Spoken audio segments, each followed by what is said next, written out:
India உருவாக்கி இருக்கும் மிகவும் கொடிய நவீன ஆயுதம் பிரம்மாஸ்திரம் இப்பொழுது சர்வதேச ராணுவங்கள் அதிர்ச்சியடையும் வகையில் முன்னேறியுள்ளது.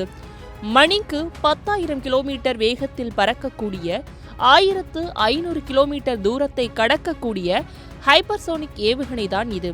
இதை பிரம்மோஸ் 2K என்று அழைக்கிறார்கள். இந்த ஏவுகணை எந்த தரமான பாதுகாப்பு முறையையும் தாண்டி கொண்டு சென்று எதிரியை ஒரு நொடியில் அழிக்கக்கூடிய சக்தி கொண்டது.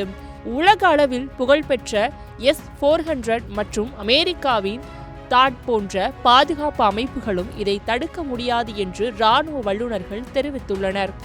இந்த வெற்றியின் பின்னணி ஏப்ரல் மாதம் ஜம்மு காஷ்மீரில் நிகழ்ந்த பயங்கரவாத தாக்குதலுக்கு பிறகு இந்தியா தொடங்கிய ஆபரேஷன் சிந்தூரில் பிரம்மோஸ் ஏவுகணை இந்திய விமானப்படையை முறையாக முழு வலிமையுடன் பயன்படுத்தியது. அதன் தாக்கம் உலக இராணுவ கண்களுக்கு ஒரு அதிர்வை ஏற்படுத்தியது. இதற்கு பிறகு இந்தியா மற்றும் ரஷ்யா இணைந்து மிக உயர்ந்த ஹைப்பர்சோனிக் ஏவுகணையான பிரம்மோஸ் 2Kயை உருவாக்க தொடங்கின. இது மார்ச் 7 முதல் மார்ச் 8 வேகத்தில் பறக்கும். அதாவது ஒளியின் வேகத்தை 7 மடங்கு தாண்டும்.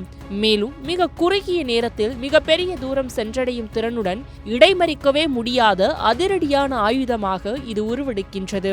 முந்தைய பிரம்மோஸில் 300 முதல் 450 கிலோமீட்டர் தூரம் மட்டுமே இருந்தது.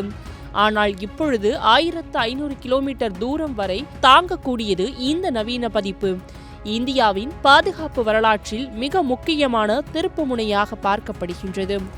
இந்த ஏவுகணை எதிரிகளுக்கு ஒரு வலிமையான எச்சரிக்கையாகவும் இந்தியாவின் பாதுகாப்பு தன்னம்பிக்கையை உலகிற்கு காட்டும் வகையிலும் செயல்பட இருக்கின்றது. எதிர்வரும் நாட்களில் இந்த ஹைப்பர்சோனிக் பிரம்மாஸ்திரம் இந்தியாவின் நம்பிக்கையையும் சக்தியையும் உலக அரங்கில் நிலைநாட்டப் போகின்றது.